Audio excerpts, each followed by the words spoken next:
네, 안녕하세요. 저는 이번에 경기 중등 임용에 합격하게 된 이상미술 수강생이고요.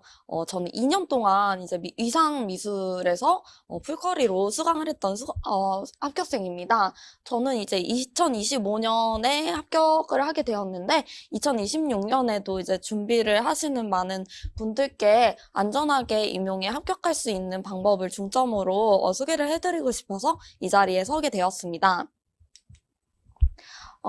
먼저 저의 소개를 먼저 해드리고, 그다음에 제가 재수였는데요. 저는 둘 다 1차는 합격을 했는데, 2차에서 작년에는 합격을 못하게 되어서 어떻게 해서 최종 탈락을 하게 되었는지 그 요인을 먼저 분석을 하고, 어떻게 하면은 이렇게 공부를 성공적으로 할 수 있는지에 대해서 또 전략이나 방법을 조금 소개를 시켜드리고, 그 다음에 스터디도 어떻게 할 수 있는지에 대해서 조금 안내를 좀 해드리도록 하겠습니다. 먼저 소개부터 해볼게요. 저는, 어, 먼저 2년 4개월이라는 기간 동안 준비를 했어요. 그래서 4개월은 미리 준비하는 기간이 있었어요. 그래서 대학교 때 막학년 때 잠깐 여기에서 노량진 학원에서 2달 동안 어, 기본 이론 강의를 수강을 한 적이 있었고요. 그다음에 또 졸업 후에는 일을 하다가 다시 작년부터 초수를 시작을 했기 때문에 그때 전에 한 2달 동안 다시 기본 이론 그리고 심화 이론을 병행해서 2달 동안의 인강으로 하게 되어서 총 4개월 동안 준비 기간을 미리 하고 와서 작년부터 초수를 진행하게 되었습니다. 그랬는데 이제 초수 때는 1차를 합격을 했는데 2차에서 실기 점수가 조금 많이 부족했고 또 면접도 큰 실수가 있어서 최종 탈락을 하게 되었고 또 한 달 만에 또 이렇게 멘탈을 극복을 하고 나서 올해는 이렇게 1차를 또 열심히 준비해가지고 안정적인 점수로 또 합격을 했고요. 2차도 안정적인 점수로 합격을 했습니다. 그래서 저는 일단 전공이 응용미술교육과를 졸업을 했고요. 또 사범대학에 다니고 있었는데 사범대학도 이제 수석으로 졸업을 할 만큼 대학교에서도 열심히 이제 그 임용에 대한 공부를 해왔던 상태였는데 그럼에도 불구하고 노량진에 제가 아까 2달 동안 막학기에 노량진에서 이제 그 기본 이론을 공부했다 했잖아요. 그런데 저는 그 강의를 듣자마자 도망갔다가 다시 돌아온 초수 때 이제 돌아온 거예요. 왜 제가 도망을 치게 되었냐면 너무 어려워가지고 너무 범위도 많고 지금까지 제가 해왔던 공부랑은 조금 다르고 좀 더 범위가 너무 많은 내용들이 있었기 때문에 겁을 먹고 이제 다른 일을 하다가 다시 임용을 시작하게 되었는데 그 이유가 또 임용보다도 더 힘든 일들이 많이 기다리고 있더라고요. 그래서 저는 임용을 다시 꿈꾸면서 또 아무리 어려운 임용이더라도 꿋꿋하게 헤쳐나가면서 준비를 할 수 있었던 것 같습니다. 네, 그래서 이제 제 합격 점수인데요. 저는 1차는 1배수 안에 드는 4.67을 커플로 합격을 했어요. 저는 교육학 점수가 16점 이하를 예측하고 있었는데 제가 카츠 문제도 틀렸었고 그리고 교육평가 세 문제가 다 나갔다고 생각을 했는데 그것보다 조금 더 점수로 인정되는 부분들이 있어서 끝까지 열심히 썼더니 또 점수로 인정되는 부분들이 있어서 제가 예측했던 점수보다 조금 더 높게 받았고요. 또 전공은 어, 전공은 원래 제가 모의고사 점수가 좋다 보니까 제가 모의고사 점수에서는 60점대를 많이 기록을 했었는데, 이번 시험에서는 조금 실수가 많았었는지, 네, 전공 점수는 조금 부족하게 나왔던 것 같습니다. 그리고 2차 점수는 이제 제가 원래 실기가 작년에는 네, 거의 최하점을 받아가지고, 마이너스 16점 정도를 기록을 했었는데, 실기를 이렇게 점수가 10점 정도가 올라가지고, 네, 높은 점수로 합격을 하게 되었고요. 네, 수업 실력은 작년이랑 비슷하게 네, 고득점을 받았던 것 같고, 수업 나눔은 이제 3점 이상 감점이 됐을 거라고 생각을 했는데, 의외로 점수가 그렇게 많이 감점되지는 않았던 점수였던 것 같습니다. 그리고 면접은 제가 작년에는 마이너스 8점 정도로 굉장히 낮은 점수를 받았었는데, 그 이유가 뭐냐면, 작년에 그 스와트 분석의 변형 문제인 ERRC 문제가 나왔었어요. 근데 그게 시간을 너무 오래 잡아먹어서 제가, 즉답형 두 문제를 모두 대답하지 못하는 사태가 발생하였습니다.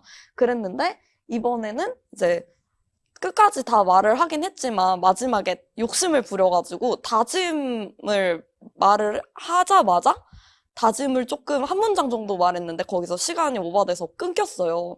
그래가지고 면접 점수가 또 이렇게 약간 좋지 않게 나왔지만 그래도 완전 두 문제를 통째로 대답하지 못한 점수보다는 조금 더 오른 점수로 네, 합격을 하게 되었습니다.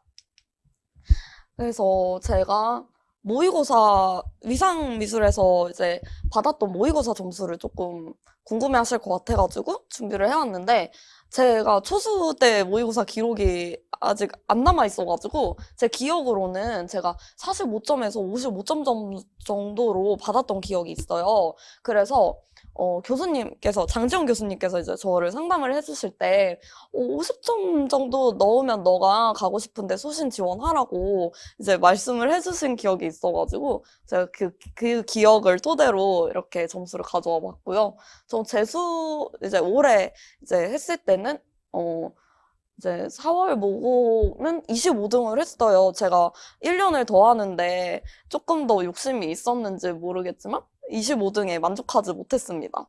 그래서 5, 6월 달에 이제 또 첨삭 강의에서도 이제 등수가 나오는데요. 그때는 이제 갑자기 등수가 많이 올랐죠. 그래서 5등, 7등, 7등 이렇게 하고 또 6월 모의고사에서 본격적으로 제가 원하는 점수가 이렇게 확 오르기 시작했는데 이게 계단식으로 이렇게 오르더라고요. 그래가지고 이때 1등을 기록을 하게 되었습니다. 그 이후로는 계속 1등, 2등, 한 번 이렇게 구등도 하고 이제 미끄러졌지만 그렇게 크게 미끄러지진 않았고 한 60점 정도로 대부분 다 유지하고 있는 모습을 보이고 있었죠. 그래서 좀 크게 기대를 했었는데 네, 실제 시험에서 제가 잠을 2시간밖에 못 자고 시험을 보러 갔는데 네, 말도 안 되는 실수를 조금 많이 해가지고 네, 점수가 7점 이상 좀 실수가 크게 있었습니다. 네. 그리고 이제 제 스타일은 이제 장독립형이에요. 그래가지고 조금 혼자 공부하는 걸 좋아하고 또 쓰는 거를 또 좋아하는 스타일인데 제가 또 ENFJ이기 때문에 약간 외향적이에요. 그래서 스터디 하는데 크게 어려움을 겪거나 그러진 않았고 약간 제가 알고 재밌는 부분에 대해서 스터디원들과 많이 공유하고 또 열심히 집에서 혼자 쓰고 공부하던 거를 이제 스터디원들과 함께 나누는 그런 방식으로 공부를 진행했던 것 같습니다. 그리고 제가 또 인지 양식이 또 충동형이라는 인지 양식이 있는데 네, 그래서 실수가 잦았나 봐요. 그래서 실제 충동형이 있으신 분들은 실제 시험에서 약간 네, 조심을 하시는 게 좋을 것 같고요. 그다음에 제가 단기 암기를 잘하는 대신에 장기 암기가 조금 약한 부분이 있어요. 그래가지고 임용에서는 단기 암기를 잘 하는 것보다는 이렇게 장기 암기에 강한 분들이 좀 메리트가 좋은 것 같더라고요. 그래서 단기 암기를 잘 하시는 분들은 좀 특화된 공부 방법을 제가 이따가 소개를 해드리도록 하겠습니다. 또 제가 ENFJ이기 때문에 또 완벽주의 성향이 좀 있거든요. 그런데 이게 완벽주의 성향을 가지신 분들은 하나를 잡고 오래 잡고 있으면은 중요한 부분이 아닌 부분에서 오래 잡고 있으면은 조금 어려움을 느끼실 수가 있어요. 그래서 완벽주의 성향이신 분들은 자기가 완벽주의라는 것을 조금 인지를 하고 그것을 조금 부족하더라도 좀 넘기려고 노력하는 부분들이 필요한 것 같습니다. 네, 먼저 작년 채탈 요인에 대해서 먼저 분석을 해보도록 하겠습니다. 작년에는 네, 커트라인이 61.67이었는데 저는 커플을 0.67을 받은 62.33이었어요. 그래가지고 네, 굉장히 불안정적인 점수를 받았기 때문에 약간 네, 채탈을 할 수밖에 없는 그런 요인들이 좀 있었던 것 같아요. 그래서 제가 그때 생각했을 때는 약간 합격만 하자라는 목표를 잡고 있었기 때문에 약간 정말 말한 대로 제가 생각한 대로 그 점수가 나오지 않았나. 조금 더 뭔가 고득점을 했을 때 진짜 안정적으로 최종 합격이 가능한 건데 제가 그 부분에 대해서 너무 안일하게 생각하고 그냥 1차 합격만 하면 2차는 어떻게든 되겠지라는 정보가 좀 부족한 상태로 임했기 때문에 이런 결과가 나왔던 걸로 분석이 되었습니다. 네, 그리고 또 제가 아까 ENFJ라고 했잖아요. 굉장히 외향적인데 제가 공부적인 걸로는 이렇게 소통을 많이 했지만 사적인 부분에서는 정말 공부만 하려고 여기에 노량진에 왔기 때문에 정말 사적인 부분에서는 하나도 교류를 안 했어요. 식사조차도 같이 하지 않고 이렇게 했기 때문에 약간 2차에서 어려움을 많이 겪었어요. 저는 그런 1차에서는 모르겠지만 2차에서는 이게 조건이라든지 제가 조건이 나가서 실기 점수가 조금 많이 안 좋았기 때문에 조건을 굉장히 신경을 쓰면서 또 조건에 대한 정보를 많이 얻을 수 있는 그런 정보통은 이제 같이 이제 수강생들 그리고 또 채탈자들 또 재수분들 등이 많이 아실 거라고 생각을 해요. 그래서 그분들이랑 많이 소통을 하고 협력도 하고 이제 교류도 하고 이런 부분들이 중요했는데 2차는 정보 싸움인데 제가 그분들과 교류를 하나도 하지 않고 저 혼자서 하려고 했기 때문에 거기서 약간 오류가 있었던 것 같습니다.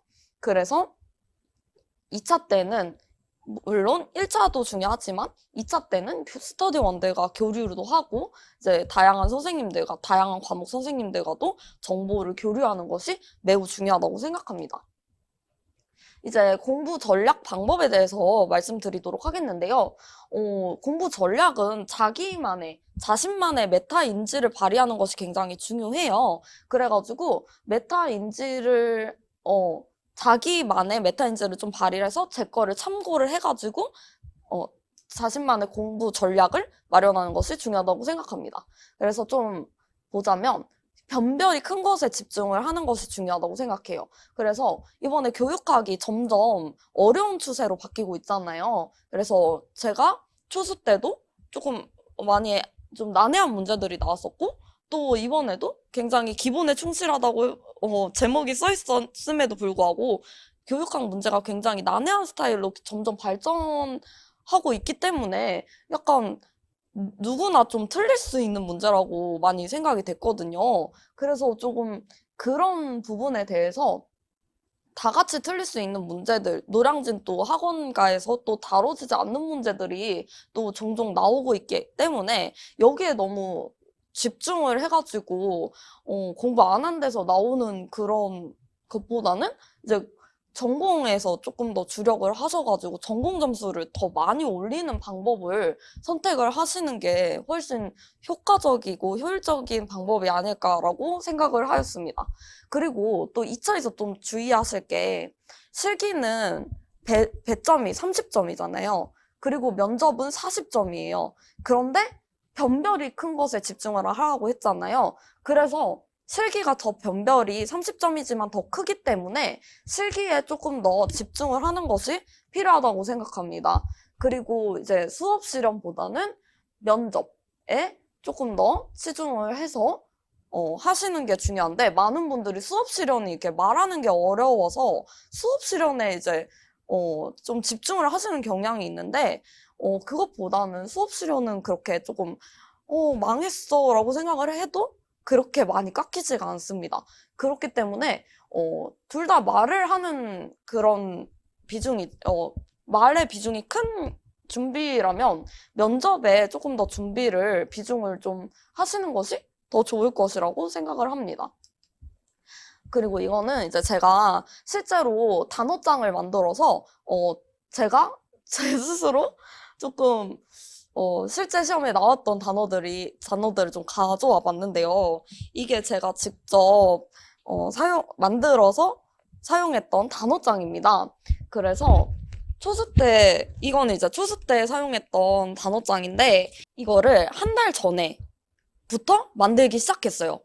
시험 한 달 전부터 만들기 시작한 것이고, 지금까지 모의고사 복습했던 것들을 쭉 돌아보고, 또 기본서, 심화서, 그리고 마지막에 교수님께서 출제해 주시는 문제까지 다 해서 총 어렵다고 생각되는 단어들을, 제가 잘 모른다고 생각하는, 정확하게 알고 있지 못하다고 생각하는 단어들을 모아서 이렇게 만들었습니다. 그래서 시험이 시작되기 직전까지 봤어요. 그래서 가는 도중에도, 차 타고 가는 도중에도 이 단어장을 봤더니 거기서, 그렇지, 리처드 프린스는 리포토그래피지? 이런 식으로 중얼중얼 하면서 갔었는데, 딱 정확히 그날 아침에, 시험 당일날 아침에 본 단어가 출제가 되었습니다. 그리고 이거는 올해에도 그렇게 해서 출제가 된 문제를 맞췄기 때문에, 제가 아까 0.67이 높았다고 했잖아요. 근데 만약에 이 문제를 틀렸으면 저는, 그 2차 경험이 없는 상태로 올해도, 진행하게 되었었겠죠. 그럼 좀 더 어려워졌을 거라고 생각을 합니다. 네, 그래서 저는 이걸로 굉장히 득을 봤기 때문에, 올해도 이렇게 단어장을 또 이렇게 만들었습니다.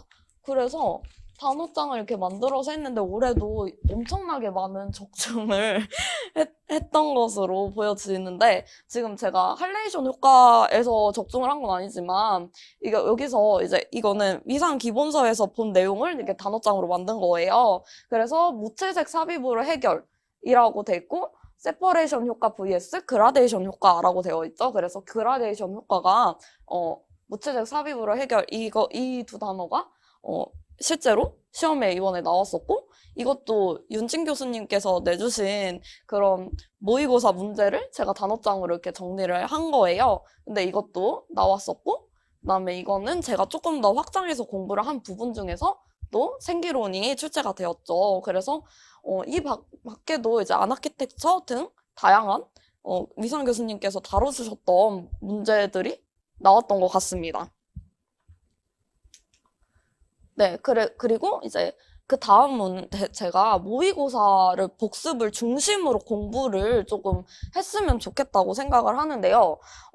제가 그 윤진 교수님께서 경직도랑 이번에 빈풍도 이거를 모의고사 문제로 비교하는 문제를 내주셨었는데, 저는 그것뿐만이 아니라 뭐 무일도라든지 다른 권계화의 다양한 종류들에 대해서 조금 더 확장해서 공부를 하는 방식으로 이제 모의고사를, 분석을 했습니다. 제가, 그때 처음에 이제 한 커리를 진행하기 전에 무슨 설명회를 위상에서 진행하고 있는 설명회를 본 적이 있었어요. 거기서 위상 모의고사가, 100% 적중률을, 기록한다고 그런 말을 듣고, 저는 그때 강의를 그렇게 해서 선택을 하게 되었는데요. 제가 공부를 조금 하다 보니까 이게, 유사 적중이 좀 있구나. 그래서 제가 그것을 모의고사에 적중을 조금, 적용을 해가지고, 저는 이것을 확장하는 방식으로 공부를 계획을 했어요. 그래서 저는 이렇게 공부를 했고, 실제로 이렇게 확장해서 공부한 것들이, 문제로 나오기도 했습니다.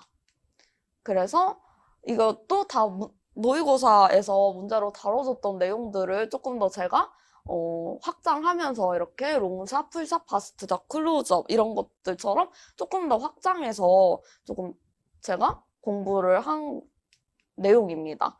그리고 이게 적중했던 그 아나키텍처, 이거는 이제 스터디원들이랑 대화하던 것들을 또 이렇게 모아서 정리해 놓은 공부 방법입니다.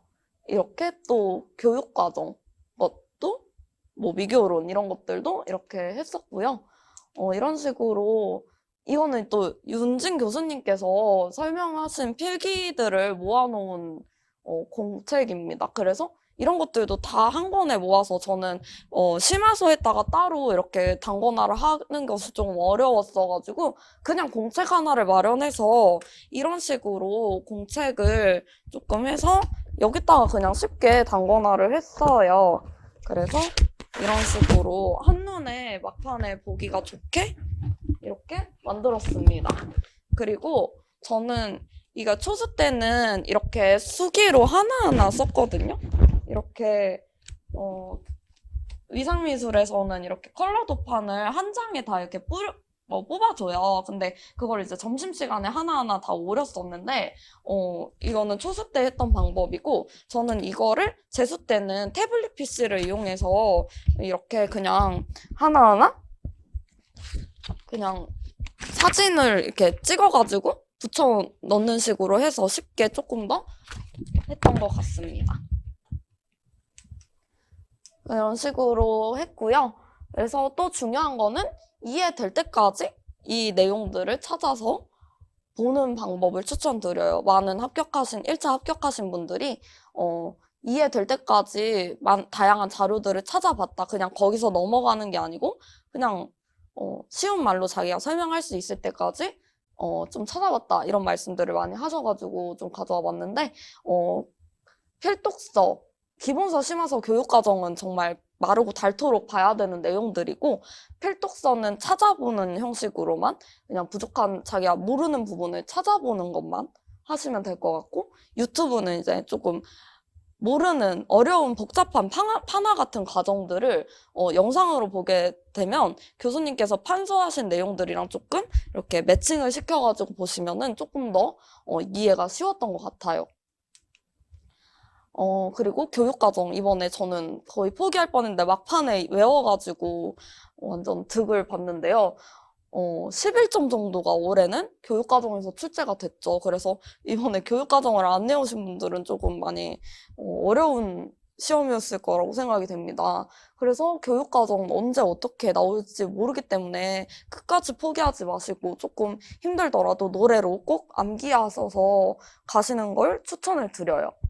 네. 그래서 저는 이제 미술과 매체 이런 식으로 처음에 초수 때는 단어로 출제가 되었기 때문에 문장을 신나게 2015 교육과정을 다 암기해서 갔는데 하나도 안 나와가지고 시간 낭비라는 생각이 계속 드는 거예요. 그래서 올해는 정말 늦게까지 외우지 않고 있다가 그래도 불안해. 작년에 이렇게 안 났으면 올해도 나올 것 같아. 라고 예측을 해서 결국에는 외우고 갔는데 정말 그게 신의 한 수였죠.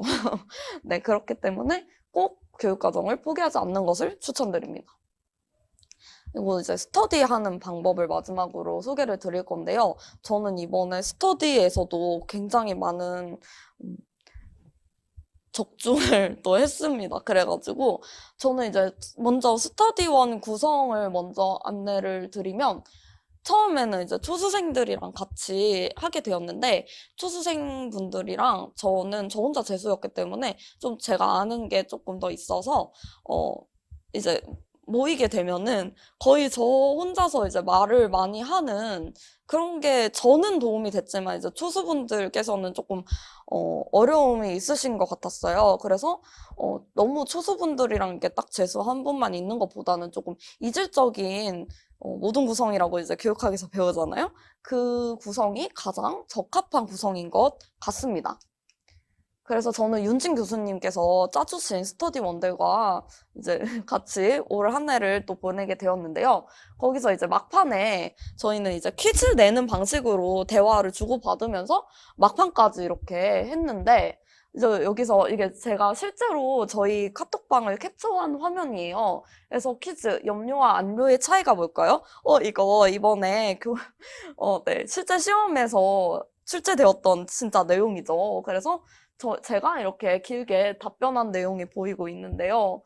저는 이렇게 조금 이번에 운도 굉장히 좋았던 것 같아요. 그래서 이렇게 막판에 여기 보면은 10월 15일에 대화를 내용을 나눴던 게 한 달 전이죠. 한 달 전에 대화 내용이 그대로 출제가 되어서 또 1점을 가져갔습니다. 그런데 이런 식으로 해서 문제를 내고 또 주고받는 방식으로 해서 이번에 3문제 정도가 적중이 돼서 3점 정도를 더 벌어갔어요. 그래서 이번 스터디원들께도 너무 감사드리고요. 네, 실제로 저는 초수 때 스터디원들이 전원 또 1차를 합격했었고, 올해도 스터디원들이 전원 또 1차는 합격을 했었던 경험이 있어요. 그래서 그때도 이런 식으로 자기가 오늘 공부를 했던 문제 중에서 되게 재밌었던 부분이 있다. 그럼 문제로 만들어서 이렇게 짤막하게 문제로 내는 방식으로 공부를 했습니다. 네, 그래서 인출을 좀 재밌게 하는 방식으로 했었고요. 네. 가장 오랫동안 남아서 8시까지 끝까지 공부를 하던 스터디 중에 하나였습니다. 그리고 이제 이 방법 외에도 네, 더 자세한 방법은 아트패스 합격 수기를 조금 참고해 주시면 될 것 같고, 그다음에 실기 방법은 저의 개인 블로그에 또 합격 수기가 올라와 있으니 조금 봐주시면 좋을 것 같습니다. 네, 이상입니다. 감사합니다.